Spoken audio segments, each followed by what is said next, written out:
Page number 19 निकाल लेंगे। मंगलाचरण।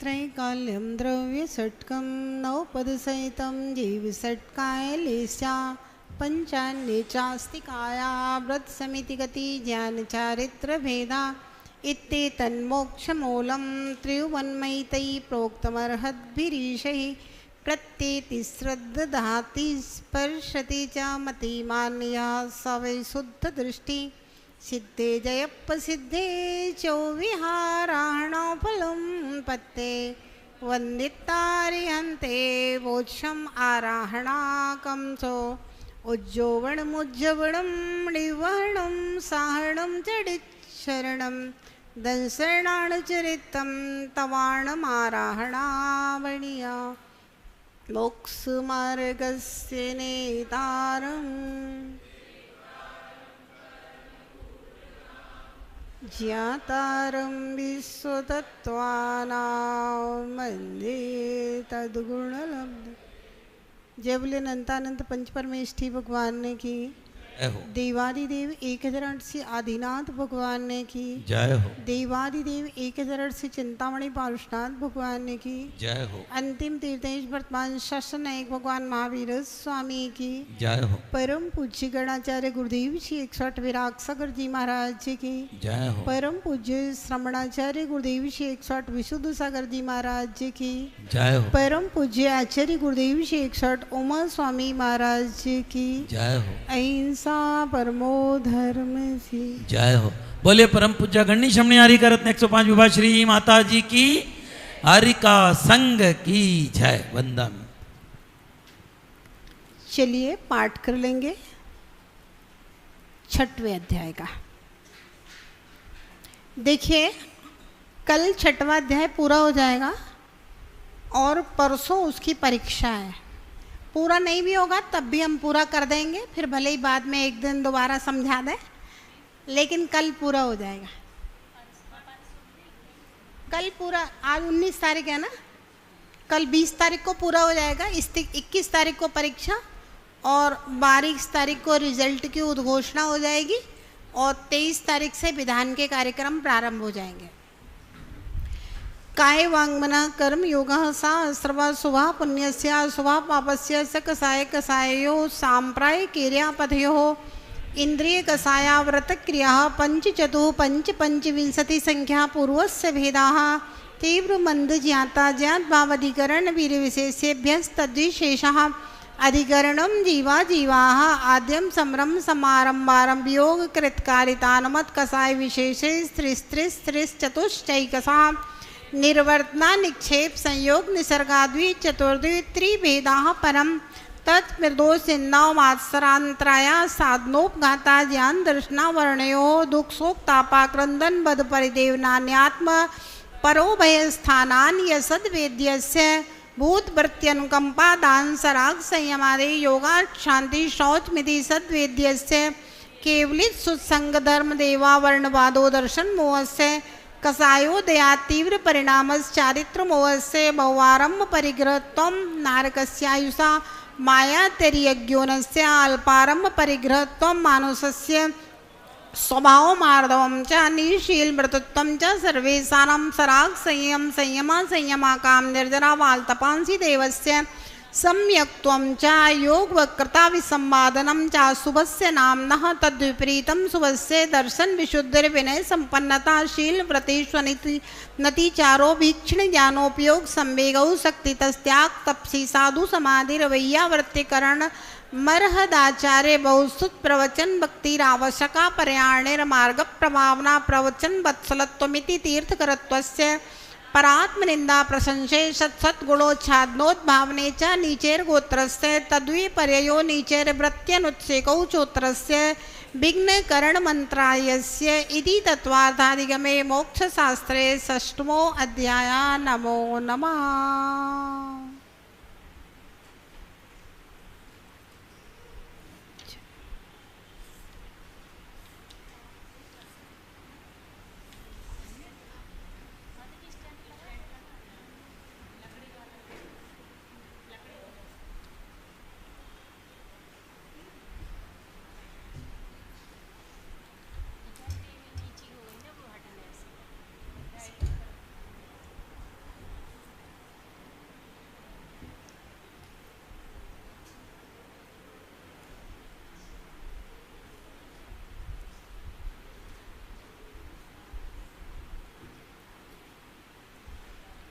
कल हम देख रहे थे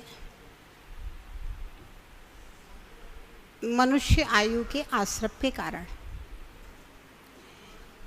कर्म भूमियों की आयु भी मनुष्य आयु है, भोग भूमि की आयु भी मनुष्य आयु है, और कुभोग भूमि की आयु भी मनुष्य आयु है।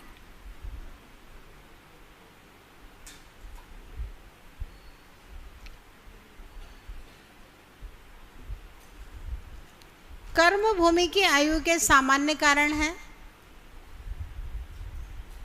भोग भूमि की आयु के कारण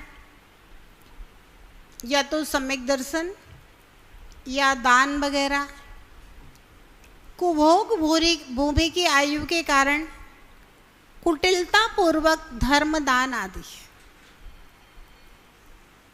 या मिथ्या धर्म दान आदि कुभोग भूमि के मूल कारण है।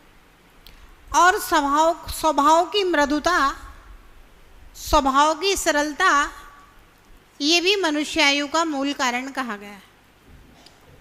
अब आगे चारों आयु के कारण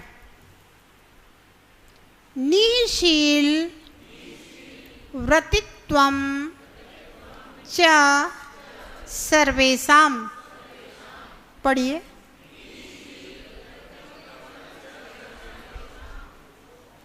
निशील व्रतत्वम च सर्वेषाम,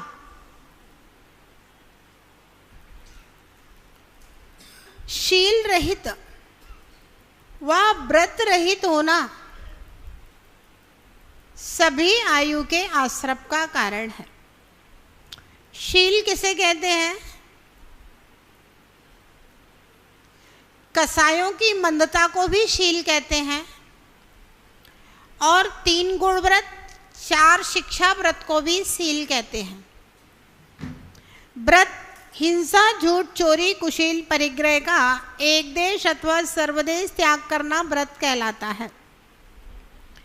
भोग भूमिया जीव व्रत और शील से रहित होकर भी देव आयु का ही आश्रव करते हैं। बताया था, तीसरा अध्याय पढ़ाया था तब कि चाहे भोग भूमि जीव हो या कुभोग भूमि जीव हो, वे नियम से देवायु में ही जाते हैं। भले भवनत्रिक में जाए लेकिन जाएंगे देवायु में।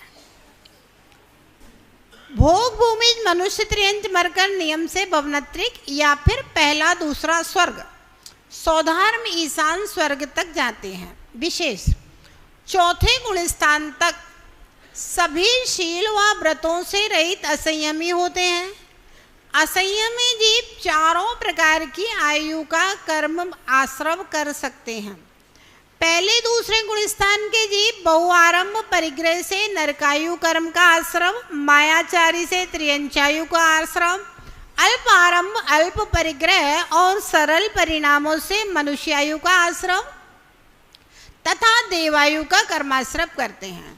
चौथे गुण स्थानवर्ती मनुष्य व त्रियंच केवल देवायु का ही आश्रव करते हैं। देव और नारकी केवल कर्म भूमि की मनुष्यायु का ही आश्रव करते हैं। इस प्रकार से शील और व्रतों से रहित जीव जो हैं वो अपने अपने कर्म के अनुसार चारों आयु के आश्रव करने में समर्थ होते हैं। अब देव आयु के आश्रव के कारण सराग संयम, यमा संयम, अकाम निर्जरा, बाल तप, इनके द्वारा देवायु का आश्रव होता है। किस प्रकार से सराग संयम आदि देवायु के आश्रव के कारण है? धर्म ध्यान से युक्त सराग संयम देवायु के आश्रव का कारण है। मिथ्या दृष्टि के परोपकार, दया भाव, सद्धर्म श्रवण, असंक्लेश, काय क्लेश, रस त्याग, उदासीनता परिणाम भी देवायु के आश्रव के कारण है। परंतु आर्त और रौद्र ध्यान से युक्त बाल तप आदि देवायु का आश्रव नहीं होता है। श्लोक वार्तिका अलंकार से। कौन कौन मरकर कहाँ कहाँ उत्पन्न होता है? पंच अणुव्रतधारी और सम्यक दृष्टि त्रियंच और मनुष्य सौधर्म स्वर्ग से 16वें स्वर्ग तक उत्पन्न हो सकते हैं। मतलब त्रियंच जो है, सम्यक दृष्टि हो या अणुव्रति हो, त्रियंच के अंदर भी 16 स्वर्ग तक जाने की क्षमता है। स्त्री के अंदर भी 16 स्वर्ग तक जाने की क्षमता है। और पुरुष जो है वह भी वस्त्रधारी 16 स्वर्ग तक जाएगा। 16 स्वर्ग के ऊपर 9 ग्रहव्यक, 9 अनुदेश और 5 अनुत्तरों में नियम से मुनि महाराज ही जाते हैं, दूसरा कोई भी जाने में समर्थ नहीं है। तत्व ज्ञान से शून्य, बाल तप तपने वाले, तत्व को तत्व को नहीं जानने वाले, अज्ञान पूर्वक संयम पालने वाले, क्लेश के अभाव के कारण कोई भवनवासी आदि व्यंतरों में आदि में उत्पन्न हो जाते हैं। कोई सौधर्म से सहस्रार स्वर्ग तक, कोई मनुष्य और त्रियंच भी उत्पन्न हो जाते हैं। अकाम निर्जरा, भोग प्यास सहना, ब्रह्मचर्य का पालन, पृथ्वी शयन, मलधारण, परिताप आदि से परिशों से खेद खिन्न नहीं होना, गूढ़ पुरुषों के बंधन में पड़ जाने पर भी नहीं घबराना, दीर्घ काल तक रोग रहने पर भी संक्लेश नहीं करना, अनशन, विषवक्षण, अग्निताप, गिरिपात आदि में धर्म मानने वाले कुतापस मरकर व्यंतर देव मनुष्य त्रियंचों में उत्पन्न होते हैं। जिन्होंने शील व्रतों को धारण नहीं किया किंतु हृदय में अनुकंपा से ओतप्रोत हैं, जिनके जल रेखा के सदृश रोष है तथा जो भोग भूमि उत्पन्न है, ऐसे त्रियंच और मनुष्य व्यंतर आदि में उत्पन्न हो जाते हैं। देवायु का आश्रव कौन से गुण स्थान तक होता है? देवायु का आश्रव तीसरे गुण स्थान को छोड़कर प्रथम से 7वें गुण स्थान तक हो सकता है, क्योंकि सप्तम गुण स्थान के आगे किसी भी आयु के आश्रव के योग्य परिणाम नहीं होते हैं।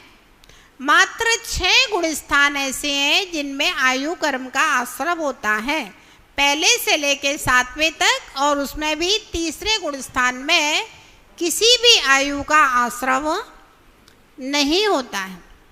सौधर्मादि कल्पवासी देवों की आयु के आश्रव के क्या कारण है? कल्याणकारी धार्मिक मित्रों की संगति,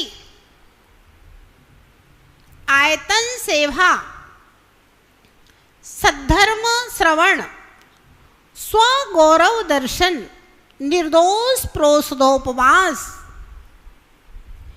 तप की भावना, बहुश्रुतत्व, आगम परता, कसाय निग्रह, पात्रदान, पीत पद्मलेशिया के परिणाम आदि सौधर्म आदि कल्पवासी देवायु आश्रव के कारण है। समझ में आ रहा है कि नहीं आ रहा है? ऐसे तो सब साधारण चीजें सब लोग जानते हैं। अच्छे मित्रों की संगति रहेगी तो व्यक्ति अच्छे अच्छे काम में लगा रहेगा, आयतन की सेवा करेगा निस्वार्थ भावना से तो पुण्य कर्म का बंद होएगा। मंदिर जिनालय का निर्माण करे, धर्मशाला की व्यवस्था देखे, धर्म आयतन की व्यवस्था, समाज की व्यवस्था, सबसे अच्छा नेतृत्व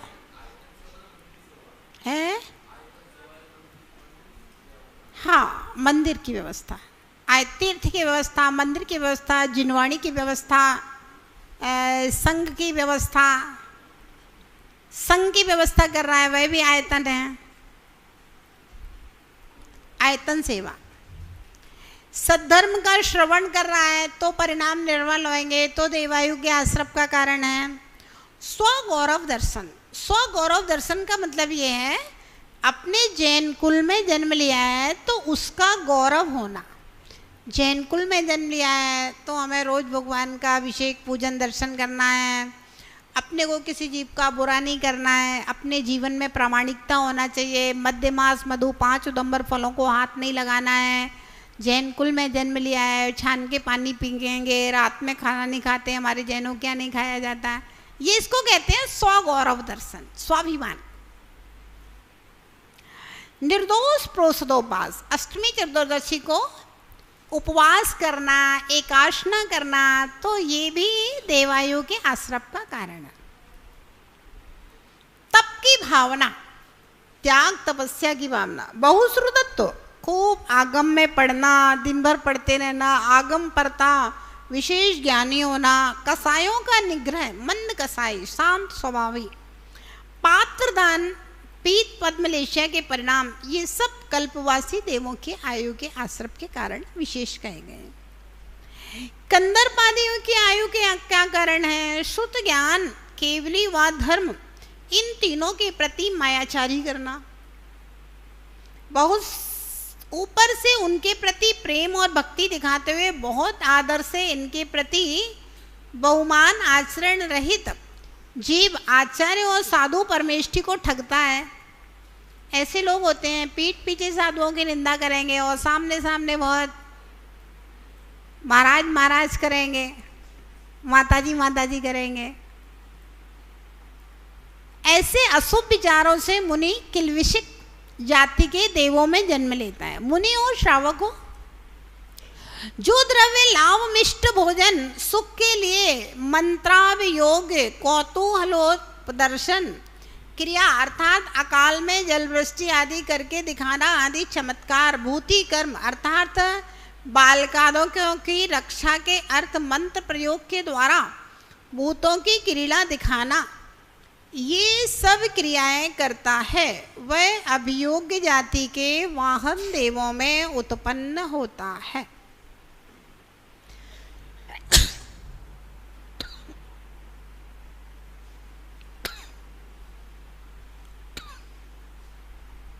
भवनवासी देवों की आयु किन कारणों से बनती है? ज्ञान चारित्र के विषय में जिनकी शंका दूर नहीं हुई है, जो क्लिष्ट भाव से युक्त हैं, मिथ्यात्व भाव से युक्त हो, भवनवासी देवों की आयु बांधते हैं। दोषपूर्ण चारित्र वाले उन्मार्गगामी, निदान भावों से युक्त, पापों की प्रमुखता से रहित जीव भवनवासी देवों में उत्पन्न होते हैं। कामिनी के विरह रूपी जल से जर्जरित कलहप्रिय पापिष्ट कितने ही अभिनयी जीव भवनवासी देवों में उत्पन्न होते हैं। जो जीव क्रोध मान माया लोभ में आ सकते हैं, वे संक्लिष्ट असुरों में उत्पन्न होते हैं, त्रिलोकी से, तथा ज्योतिष्क देवों के आयुबंध के कारण भवनवासियों के समान ही कहे गए हैं। अब देवायु के आश्रप के कारणांतर, सम्यक्त्वम च, सम्यक दर्शन भी देवायु के आश्रप का कारण है। यदि सम्यक दर्शन होने के पूर्व किसी ने आयु का बंध नहीं किया है, गति लिखा है, इसको सुधार के आयु कर लेंगे, आयु का बंध नहीं किया है, तो सम्यक दर्शन सहित जीव मरण करके नियम से वैमानिक देवों में उत्पन्न होगा, भवनत्रिक में भी नहीं जाएगा। यदि सम्यक दर्शन के पूर्व नरक आयु का बंध कर लिया है, तो सम्यक दर्शन सहित मरकर पहले नरक में जाएगा। यदि किसी ने पहले नरक में जाएगा, दूसरे आदि नरकों में नहीं जाएगा। यदि किसी जीव ने सम्यक दर्शन के पहले मनुष्य और त्रियंचायु का बंध कर लिया है, तो सम्यक दर्शन सहित मरकर किसी मनुष्य ने मरकर भोग भूमि में मनुष्य और त्रियंच बनता है। सम्यक दर्शन की विराधना करने वाला कहाँ जाता है? सम्यक्त रूपी रत्न पर्वत के शिखर से मिथ्यात्व रूपी पृथ्वी पर पतित प्राणी नरकादि पर्यायों में अत्यंत दुख प्राप्त कर परंपरा से निगोद में प्रवेश करता है। सम्यक तो देश चरित्र को प्राप्त कर यह जीव विषय सुख के निमित्त चलायमान हुआ नरकों में अत्यंत दुख भोग कर निगोद में प्रविष्ट होता है। सम्यक तो और सकल संयम को भी प्राप्त कर विषयों के कारण उससे चलायमान हुआ जीव नरकों में अत्यंत दुख प्राप्त कर निगोद में प्रवेश करता है। सम्यक तो से विमुख चारित्र वाला ज्योतिषी और मंत्रादिकों से आजीविका करता हुआ जीव नरकादि में बहुत दुख पाकर निगोद में प्रवेश करता है, ऐसा तिलोय परिणति ग्रंथ में लिखा है। इस प्रकार से आयु कर्म के आश्रप के कारण बताए। अब बताइए आपको कुछ समझ में आया कि नहीं आया? नहीं तो फिर हम और समझाएं। आ गया हो तो कोई बात नहीं, अब समझाने की जरूरत नहीं है। और कुछ रह गया हो समझने के लिए तो फिर हम समझाएं। और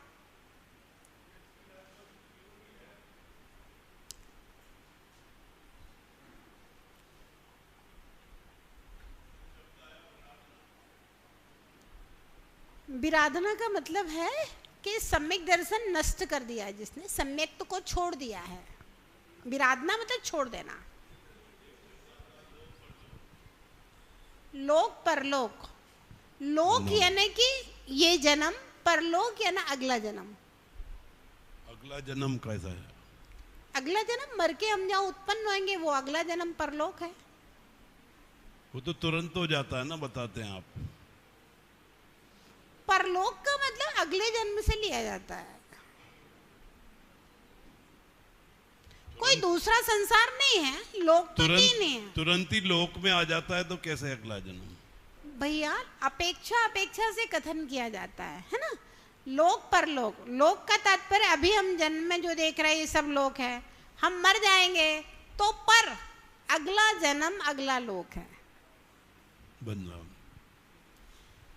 मंदाई माता जी इसमें शब्द है आत्र ध्यान और रौद्र ध्यान, ये क्या आएगा 9वें अध्याय में पढ़ाएंगे। अच्छा, और भी कुछ कठिन शब्द आते हैं तो मेरा सबमिशन था कि अगर अध्याय वाइज चैप्टर वाइज अपन वो बना दे कि इसकी डिक्शनरी टाइप और लास्ट में कर दे 4-5 पन्नों में इस चैप्टर हाँ, की। हो सकता है। जैसे अभी नई शायद आप छपवा रहे हो तो उसमें हाँ, तो अच्छा रहेगा। अब के बार एडिशन में डायरेक्ट करते हैं। लोग वहीं से देखेंगे। अब क्या है ना, तत्वार सूत्र में तो समस्या ये है कि सारे ही कठिन शब्द हैं।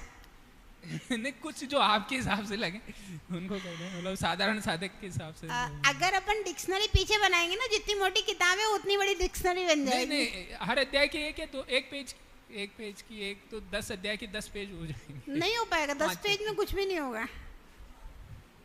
मंदाई आर्त ध्यान का मतलब ये है, आर्त यानी कि दुख, पीड़ा के समय जो संक्लेश होता है वो आर्त ध्यान होता है। रौद्र का तात्पर्य होता है क्रोध अवस्था, रुद्रता, है ना। तो हिंसा, झूठ, चोरी और परिग्रह में जो क्रूरता होती है उसको रौद्र ध्यान कहते हैं। करना भी पाप और उसमें प्रसन्न भी होना, इसको कहते हैं क्रूरता, संक्लेशता। और आर्त यानी पीड़ा के समय जो ध्यान होता है, इष्ट वियोग में, अनिष्ट संयोग में, वेदना और निदान में जो ध्यान है वह आर्त ध्यान है।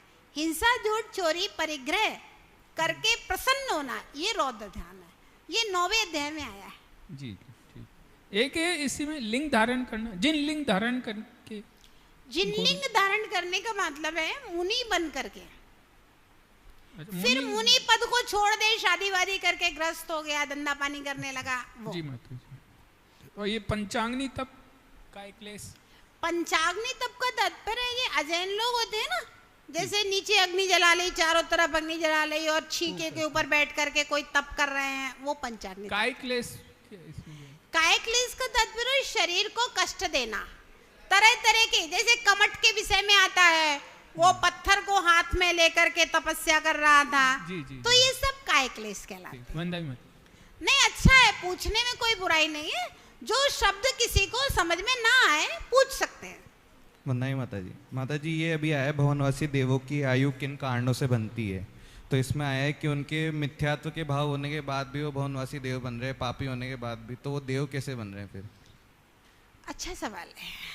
मिथ्यात्व होना एक अलग चीज है और मिथ्या दृष्टि जीव भी बहुत सारा पुण्य कर लेते हैं। जैसे नाम के लिए करोड़ों का दान कर दिया, बोलियां ले ली, लाखों रुपए दान कर रहा है, व्रत उपवास कर लिए, दक्षिणांत कर लिए, 32 उपवास कर लिए किसी ने, कोई रविवार को एकासना करता है, कोई नमक नहीं खाता। तो ये जो धर्म ध्यान किया जाता है ना, ये सब धर्म ध्यान भी मिथ्यात्व पूर्वक हो सकता है, संकलेश पूर्वक हो सकता है। तो धर्म तो कर रहा है लेकिन कसाय पूर्वक और मिथ्यात्व पूर्वक कर रहा है, तो वो भवनवासी आदि बन जाता है। नहीं मतलब हेमंत भैया का प्रश्न है कि चलायमान क्या होता है? चलायमान कहाँ पे लिखा है? चलायमान का मतलब है विचलित हो जाने से। हाँ, बस वही क्लियर करना था। ये इसमें आया माता जी, सम्यक और देश चारित्र को प्राप्त कर ये जीव विशेष सुख के निमित्त चलायमान। हाँ, मतलब सम्यक और देश प्राप्त कर लिया, अणुव्रति हो गया और सम्यक, और फिर विषय सुख के कारण से, है ना, कोई कष्ट आया तो उसने प्रतिमा सब छोड़ दी, धर्म ध्यान सब छोड़ दिया, वो सब भ्रष्ट हो गया, तो चलायमान हो गया, उससे दिख गया वहां से ना।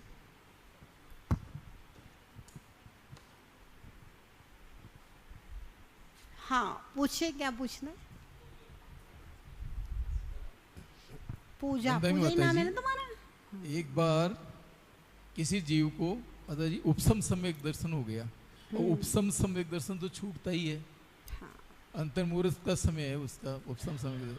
अब यहाँ पर अपने ये पढ़ा है कि एक सम्यक दर्शन की विराधना हो गई तो वह निगोद चला जाता है, जीव निगोद जाता है पक्का। तो फिर वो 7-8 एक तरफ ये भी है कि 7-8 भाव में मोक्ष चला जाता है, भले एक बार कुछ समय के लिए भी सम्यक दर्शन हो जाए जीव को, तो वह तो फिर निगोद से आएगा माता जी। बताते, एक क्षण के लिए इस जीव को सम्यक दर्शन हुआ, सपोज कीजिए 1 सेकंड के लिए इस जीव को सम्यक दर्शन हुआ, है ना। अब इसके बाद में वो मिथ्या दृष्टि हो गया।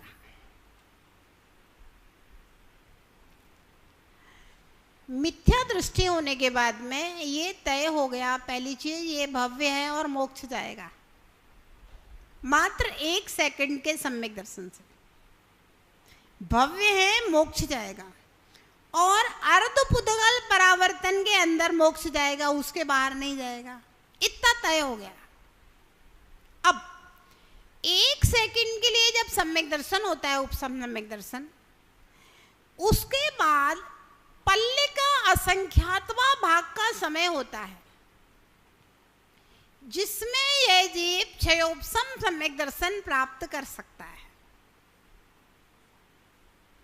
अब उसको उपसम सम्यक दर्शन की जरूरत नहीं है, वो डायरेक्ट क्षयोपसम सम्यक दर्शन में चला जाएगा। पल्ले का असंख्यातवा भाग का समय होता है। ये विषय लब्धिसार ग्रंथ में आया है, वहां से हम बोल रहे हैं, लब्धिसार ग्रंथ से। पल्ले के असंख्यातवें भाग में क्षयोपसम सम्यक दर्शन कर सकता है, और अगर उसने पल्ले के असंख्यातवें भाग में क्षयोपसम सम्यक दर्शन नहीं किया तो फिर से वो पहले जैसा मिथ्या दृष्टि हो जाएगा, फिर उसको उपसम सम्यक दर्शन करना पड़ेगा, फिर वो क्षयोपसम सम्यक दर्शन की योग्यता में आएगा। और अगर छूटने के बाद पल्ले के असंख्यातवें भाग के अंदर अंदर उसने क्षयोपसम सम्यक दर्शन प्राप्त कर लिया, फिर आगे बढ़ जाएगा, क्षय की ओर चला जाएगा।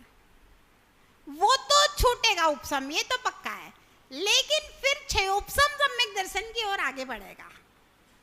और अगर क्षयोपसम सम्यक दर्शन कर लेगा तो ठीक है, 7-8 भव में मोक्ष के प्रबंध हो जाएगा। अगर नहीं किया उसने दोबारा तो भाई नरक भी जा सकता है, निगोद भी जा सकता है, उसका कोई वो नहीं है। ये व्यवस्था है। वंदामी गुरु माँ, आपने जो ये बताया, हाँ, नियम नहीं है क्षयोपसम का, लेकिन क्षयोपसम जब भी करेगा तो उपसम पूर्वक ही करेगा।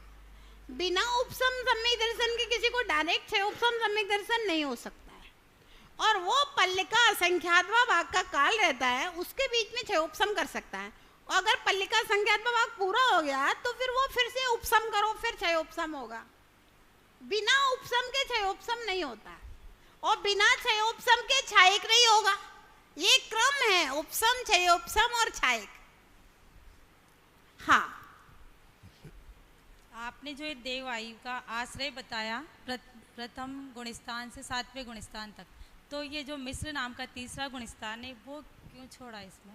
तीसरे गुण स्थान को छोड़कर ऐसा बताया। ऐसा है, तीसरे गुण स्थान में किसी भी आयु का बंध नहीं होता है। मिश्र गुण तीसरे गुण स्थान का काल मात्र अंतर मुहूर्त होता है, उस समय मिश्र परिणाम होते हैं, सम्यक मिथ्यात्व से मिश्र। ऐसा नियम है, सिद्धांत है, उस समय किसी भी का आयु का आश्रम होता ही नहीं है, वंदना। इसलिए छोड़ दिया। वंदा में माता जी, सराग संयम आदि देव में ये सद्धम श्रवण दया भाव असंक्लेश। सद्धर्म श्रवण का तात्पर्य आप जो ये तत्वार्थ सूत्र सुन रहे हैं, ये सद्धर्म श्रवण है। दया भावना, जीवों के प्रति करुणा का भाव, जीवों के प्रति दया भावना, और क्या बताया? असंक्लेश। असंक्लेश, संक्लेश नहीं करना, ये नहीं कि अच्छे भाव रखना, सरल परिणाम रखना। नहीं तो क्रोध कर रहे हैं, संक्लेश कर रहे हैं एकदम से। कसाय की तीव्रता संक्लेश है, कसाय की मनता भी शुद्धि है। क्रोध मान माया लोभ की तीव्रता नहीं होना, असंक्लेश भाव, शांत परिणामी। तो ये आश्रव के कारण कैसे हुए? अच्छा सवाल है। देखो, मन वचन का है, आश्रव का कारण है, और राग द्वेष मन में पैदा हो रहे हैं, तो राग द्वेष ही तो आश्रव का कारण है। कर्मों के आने का कारण ही राग द्वेष है, और कर्मों के रुकने का कारण भी राग द्वेष ही है। राग द्वेष की रहितता कर्मों से रुकने का कारण, कर्मों के आने का कारण राग द्वेष। क्रोध और मान को राग कहते हैं, द्वेष कहते हैं, और माया और लोभ को राग कहते हैं। क्रोध मान माया लोभ को, राग द्वेष को एक ही बात है। वंदा में माता जी,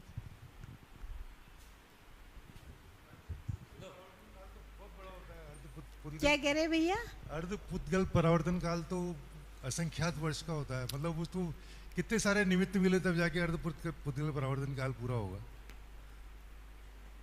एक बार थोड़ा सा और समझा दें अर्ध पुद्गल परावर्तन काल, क्योंकि शब्द सुनते तो बहुत बार रहते हैं, पर अर्ध पुद्गल परावर्तन काल जैसे कहते हैं इतने सारे निमित्त मिले तब जाके अर्ध पुद्गल परावर्तन काल पूरा होता है।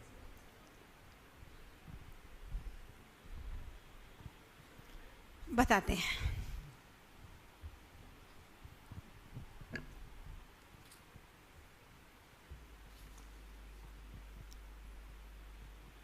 देखिए,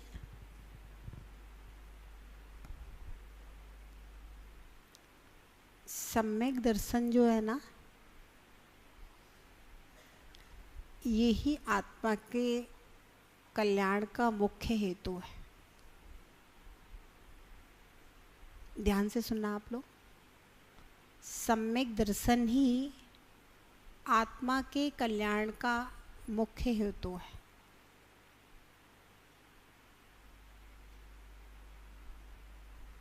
ज्ञान का कोई महत्व नहीं है, और सम्यक दर्शन होगा तो चारित्र अपने आप आ जाएगा, और सम्यक दर्शन चारित्र आएगा तो ज्ञान का क्षयोपशम बढ़ करके केवल ज्ञान तक अपने आप आ जाएगा। सबसे बड़ी चीज है वो है सम्यक श्रद्धा। अब सम्यक श्रद्धा में ये महत्वपूर्ण नहीं है कि कौन पूजा में 11 लाख दे करके बैठा है, जेके जैन साहब, कौन 1100 में बैठा है। ध्यान से समझना, हेमंत भैया, ये महत्वपूर्ण बात नहीं है कौन 11 लाख दे करके पूजा में बैठा है, कौन 1100 दे करके पूजा में बैठा है। सामान्य एक व्यक्ति की राशि विधान में 1100 और दूसरा 11 लाख का सौधर्मिंद्र बना है। ये बात महत्वपूर्ण नहीं है। महत्वपूर्ण ये है कि सम्यक दृष्टि कौन है। अगर 1100 वाला सम्यक दृष्टि है तो वो जो सातिशय पुण्य करेगा वो पुण्य 11 लाख वाला नहीं कर पाएगा। वो 11 लाख देख के नहीं कर पा रहा है, ये 1100 में नीचे बैठ करके सातिशय पुण्य कर रहा है।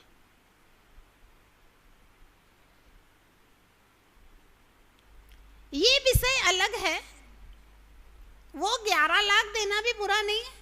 नहीं तो अभी लोग क्या होता है आजकल, लोग छोटी सी क्लिप काट के डाल देते हैं मोबाइल में, फिर वो प्रचार प्रसार हो जाता है। 11 लाख देना बुरा नहीं है। उसने जो 11 लाख दिए हैं, उस 11 लाख से पंडाल का निर्माण हुआ है, उस 11 लाख से और भोजन व्यवस्था और बहुत सारी व्यवस्थाएं हुई हैं। तो उन व्यवस्थाओं को पुण्य उस 11 लाख देने वाले को मिलेगा, इसमें कहीं कोई दो राय नहीं है। ध्यान रखना, बेकार नहीं है। अभी हम तुलना कर रहे हैं ना, तो तुलना की दृष्टि से फिर तुलना होगी। 11 लाख देने वाला ऐसा नहीं कि उसका दान बेकार चला गया, वो भी दान के से सातावेदनी कर्म का आश्रम कर रहा है। इतने लोग उसके निमित्त से पंडाल में बैठ रहे, खाना खाएंगे पिएंगे 11-11 लाख वालों से, वो उसका पुण्य उसके कोटे में जाएगा। उसके पुण्य से उसको देवायु हो सकती है, सातावेदनी कर्म का आश्रम होगा, कोई इसमें बाधा नहीं है। लेकिन जो 1100 वाला सम्यक दृष्टि बैठा हुआ है ना, उसने कोई ऐसा पैसा नहीं दिया है कि उसके पैसे से कोई खाना खाए, कि उसके पैसा से कोई पंडाल बनाओ, वो एक छोटी सी राशि दी है। लेकिन वो जो आत्मा में कल्पद्रुम विधान करके जो भावना कर रहा है, जो विशुद्धि बना रहा है, वो विशुद्धि उसकी सातिशय पुण्य के कारण देवायु ले जाएगी, और देवायु में भी उसको भोगों में नहीं रमने देगी। वो विशुद्धि उसको भगवान के समोसरण में, नंदीश्वर में ले जाएगी, और वहां से वो आकर के मनुष्य बन के, मुनि बन करके वो मोक्ष चला जाएगा। उसने ऐसा सातिशय पुण्य किया है। और जिसने 11 लाख दिए हैं उसको भी पुण्य होएगा, खाली नहीं जाएगा। ध्यान रखना, वो जैसे पुण्य के प्रताप से स्वर्गों में गया, स्वर्गों में गया, वहां तो भाई लाखों करोड़ों देवियां देख के वो और रत्नों के महलों में ही रमा है आराम से। और जब 6 महीने पहले माला मुरझाएगी तो तीव्र संक्लेश करके जो विमान वासी हूं थाए, सम्यक दर्शन बिन दुख पाए, तैते चेतन थावर धरे यो परिवर्तन पूरे कर। वो वहां विषयों में रम करके एक इंद्रिय पर्याय को प्राप्त हो जाएगा। अब ये उसके दान का पाप नहीं है, पाप कहाँ है?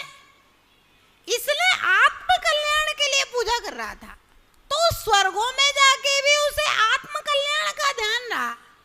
और इनने अपने ठीक है नाम के लिए धर्म भावना से कुल परंपरा मान करके दे दिए थे, तो इनको पुण्य स्वर्ग मिल गया।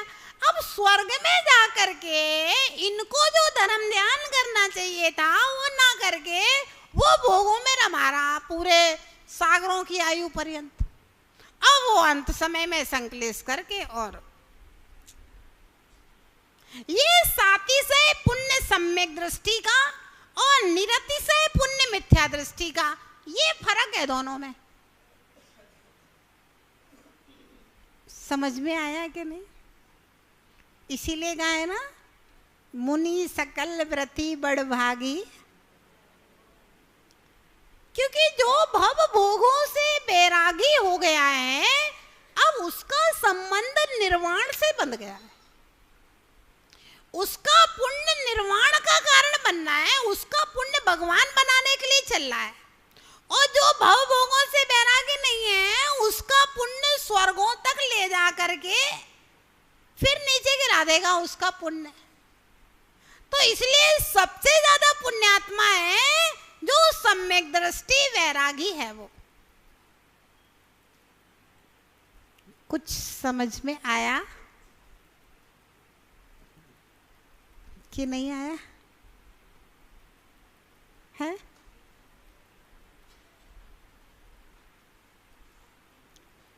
संयम पूर्वक वैराग्य पूर्वक भगवान की भक्ति मोक्ष का कारण। बिना वैराग्य के वैभव पूर्वक भगवान की भक्ति स्वर्ग मिल जाएगा। अब स्वर्गों में आप संभल जाओ और बिगड़ जाओ। स्वर्गों में आप बैरागी है वो तो स्वर्गों में भी संभला रहेगा, और जो रागी है वो स्वर्गों में बिगड़ जाएगा। फिर ज्यादा से ज्यादा स्वर्गों के में से आगे नारायण प्रति नारायण हो जाएगा, फिर नरक जाएगा, फिर घूम घाम के निगोद में चला जाएगा। ये बात यहाँ कही है, सम्यक्त की प्रार्थना करने वाला, सम्यक्त और देश व्रत की प्रार्थना करने वाला, सम्यक्त और सकल संयम की प्रार्थना करने वाला, और सम्यक्त से रहित ज्योतिष मंत्र तंत्र से अपनी आजीविका करने वाला नरकादि गतियों के दुख भोग करके निगोद में चला जाता है। फिर निगोद से जब निकलेगा तब निकलेगा। मारीच का जीव निगोद ही तो चला गया था, भगवान महावीर स्वामी का जीव मारीच बनकर जे कुधुर में चलाया, भोग भाग के निगोद में चला गया, फिर निगोद से निकला, फिर संभल गया, फिर जब निगोद से निकलेगा तब देखा जाएगा।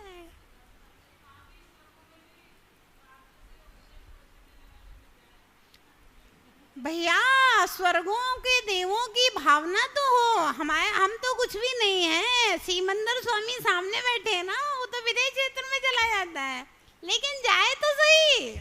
यहाँ हम प्रवचन देते हैं, कितने लोग आते हैं, नहीं वहां भी अच्छे लोग भी होते हैं। स्वर्गों के असंख्यात देवी देवता सब भगवान के समोसरण में जा जाकर बैठते हैं, लेकिन जिनको नहीं होता वो नहीं जाते हैं। यहाँ भी तो ऐसे ही है ना।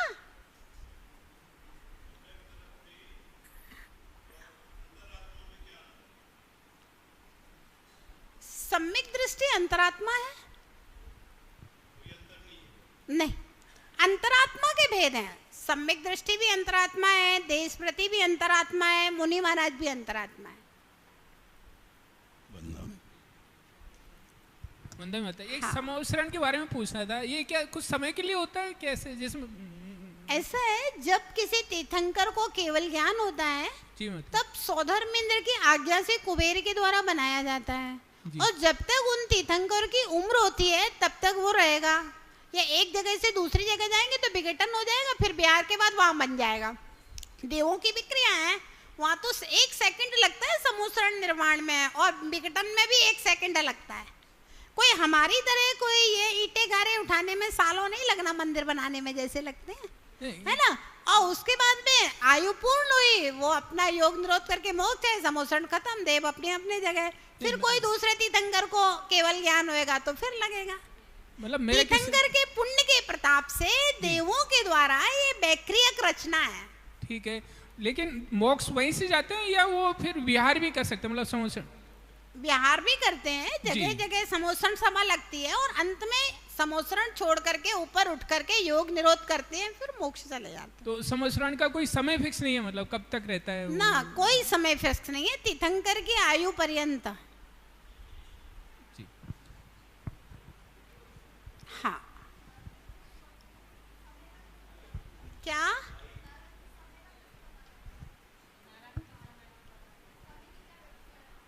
हमारे यहाँ से अभी चतुर्थ अध्याय में अपन ने पढ़ा था ना, मध्य लोक से ही हमारे इस ढाई द्वीप में जो दिन रात होते हैं, यहीं से नरकों के और स्वर्गों के दिन रात गिने जाते हैं।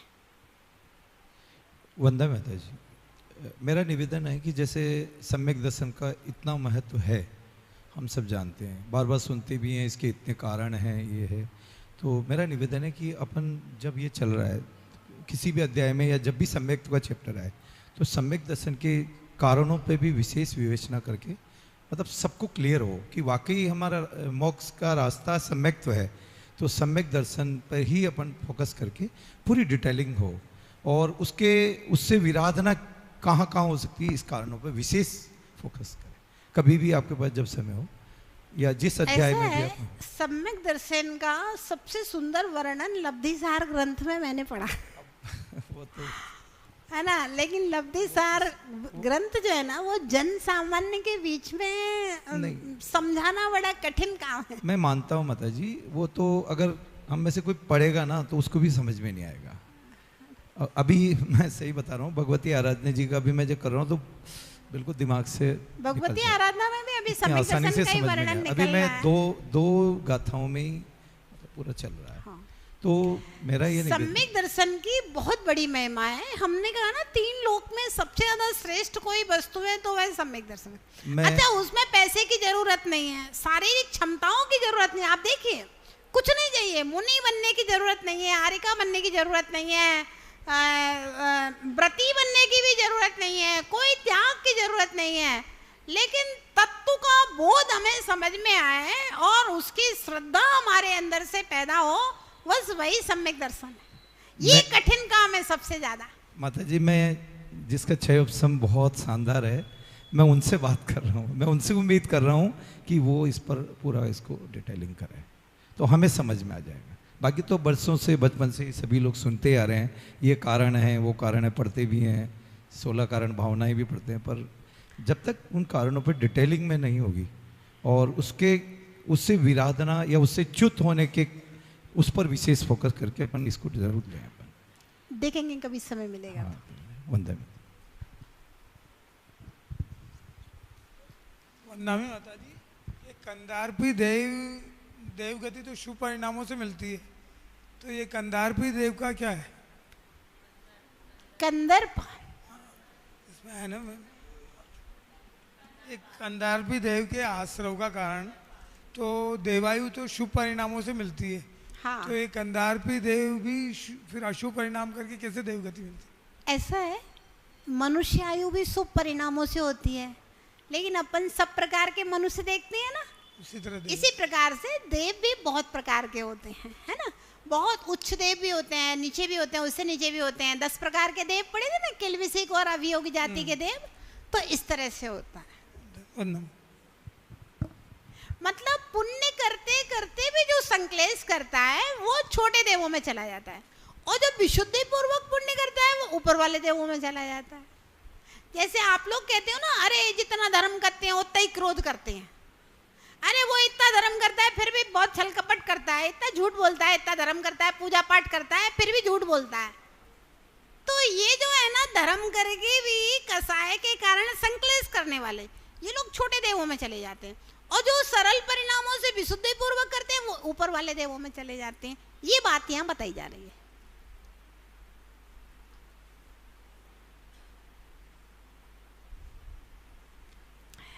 हाँ, तो हम बता रहे थे आप लोगों को कि सम्यक दर्शन जो है ना, इसका बहुत बड़ा महत्व है। अब आप कल्पना कीजिए, एक शेर जैसा जीव सम्यक दर्शन प्राप्त करके भगवान महावीर बन गया, एक हाथी जैसा जीव सम्यक दर्शन प्राप्त करके भगवान पार्श्वनाथ बन गया। जब जागे तभी सवेरे। हम लोग जो धर्म करते हैं, कुछ धर्म तो जैन कुल में पैदा हुए हैं तो कुल क्रिया मानकर चल रहा है। हाँ, कुछ धर्म धंधा पानी बढ़िया चले, कोई समस्याएं हैं उनके समाधान के लिए चल रहा है। कुछ धर्म सामाजिक व्यवस्थाओं के अंतर्गत चल जाता है, जैसे समाज में नाम मान सम्मान वाला काम रहता है। जैसे मलय समाज में किसी की प्रतिष्ठा है, कोई कार्यक्रम हो रहा है तो यार लाख रुपए तो अपने लगना ही लगना है। जिसकी सामर्थ्य थोड़ी कम है, भाई 10-20 हज़ार तो लगना ही, इतना बड़ा विधान हो रहा है तो 11 हज़ार तो अपन को देना ही देना है। कुछ सामाजिक बेस पे भी चलता है।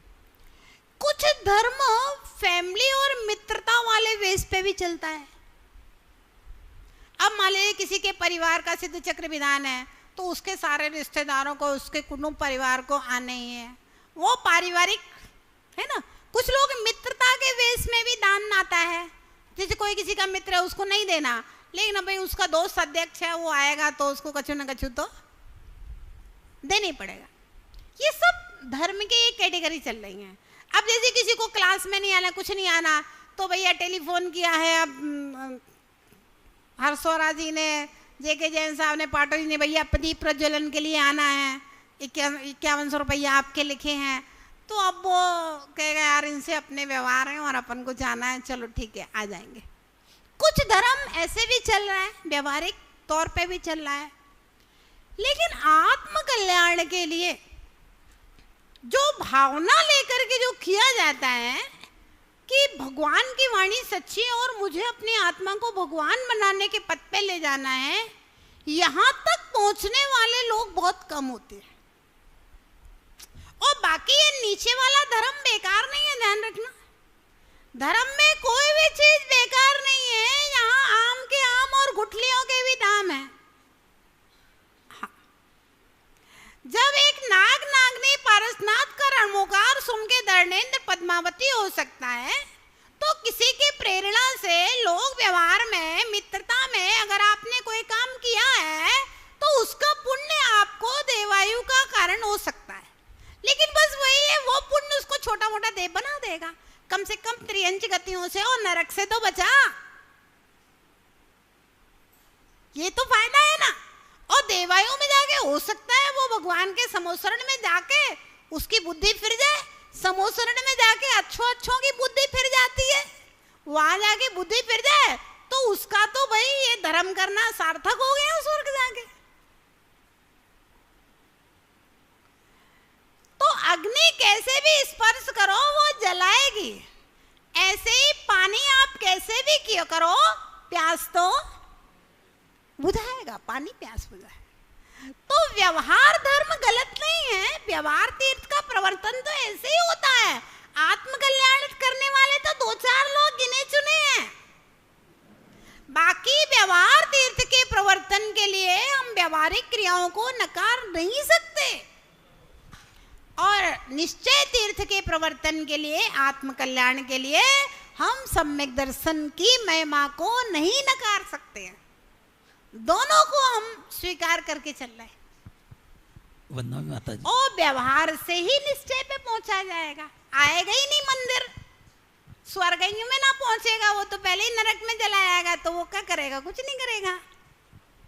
हाँ वंदना माता जी स्वर्ग में चले गए, अब स्वर्ग के बाद समोशरण में भी चले गए, वहां से आराधना भी कर रहे हैं, नंदीश्वर की भी आराधना कर रहे हैं, पर वहां सम्यक तो धारण कर ही नहीं सकते, तो फिर वो कलेश नहीं, स्वर्ग के देव सम्यक तो क्यों नहीं कर सकते? वहां धारण हो सकता है। उपसम और 6 उपसम सम्यक देवों को, देवियों को सबको होता है। सची इंद्राणी तो वही सम्यक दर्शन प्राप्त करती है तीर्थंकर का चेहरा देख करके। अच्छा। और बस अगले भाव में मोक्ष। तो वहां सम्यक तो हो सकता है, वहां भी एकदम छाइक नहीं होगा। उपसम और 6 उपसम सम्यक दर्शन देवों को खूब होता है, खूब देवियों को होता है, और ज्यादा होता है वहां। तो जैसे यहाँ से गया उसे धर्म के प्रभाव से होएगा, धर्म का ऐसा प्रभाव है, चलो तीर्थंकर के समोसरण में चलते हैं। यहाँ माता जी के मुंह से सुना है भैया, अब स्वर्ग में आ गया माता जी के मुंह से सुन के, तो वो कहेगा माता जी के मुंह से नहीं, अब तो सीधे तीर्थंकर के मुंह से सुनना है तत्वार सूत्र। तो वहां जाकर के यहाँ का बचा खुचा वहां पूरा हो जाएगा।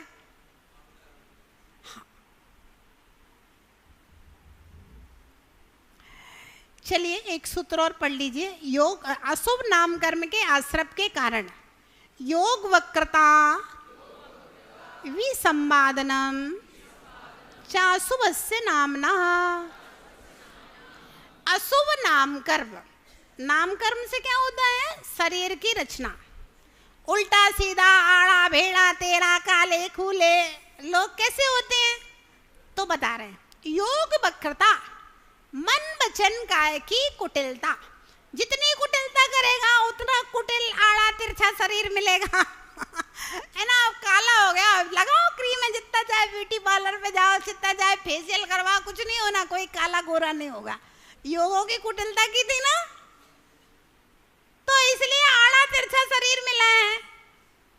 योग वक्रता, योगों की कुटिलता, और विसंवादन, अन्यथा प्रवृत्ति करने को, ये ना मिथ्या मार्ग की प्रवृत्ति करने को अशुभ नाम कर्म के आश्रप का कारण होता है। योग वक्रता, मन वचन काय की कुटिलता को योग वक्रता कहते हैं। काय से अन्य करना, वचन से अन्य बोलना और मन से अन्य ही चिंतन करना योग वक्रता है। विसंवादन, जो स्वर्ग मोक्ष के योग्य समीचीन क्रियाओं का आचरण कर रहा है, उसके विपरीत मन वचन की काय की प्रवृत्ति द्वारा उसको रोक देना। ऐसा मत करो, जैसे कोई दीक्षा लेने जा रहा है, भैया दीक्षा मत लेना, है ना, रोक दिया आपने किसी को, विसंवादन है, अन्यथा प्रवृत्ति। योग वक्रता विसंवादन में क्या अंतर है? योग वक्रता और विसंवादन में महान भेद है। योग वक्रता स्वागत है और विसंवादन में कुटिल योग सहित हो सभ्य पुरुषों को भी मिथ्या मार्ग में प्रेरित करता है। मतलब योग वक्रता तो खुद टेढ़ा मेढ़ा काम करेगा, विसंवादन में खुद तो करेगा ही, और कुछ लोग होशियार होते हैं, नेता लोग होते हैं, पूरे समाज का ठेका लिए हुए हैं, तो वे दूसरों को भी उल्टे मार्ग में ले जाएंगे। ये विसंवादन है। जैसे कोई पुरुष सत्य धर्म का आचरण करता है, उसे अपने उपदेश द्वारा कुमार्ग में ले जाना, पशुओं के होम का से स्वर्ग मिलेगा, होमे गए पशु स्वर्ग जाएंगे, ऐसे उल्टी बातें सिखाना।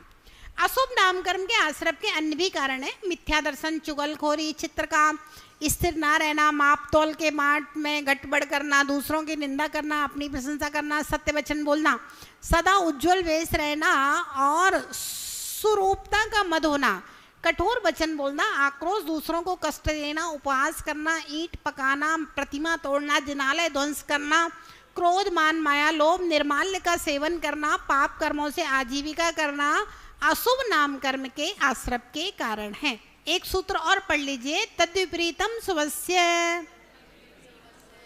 इससे उल्टा योग वक्रता और विसंवादन से विपरीत योगों की सरलता और अन्यथा प्रवृत्ति के अभाव से शुभ नाम कर्म का आश्रम होता है।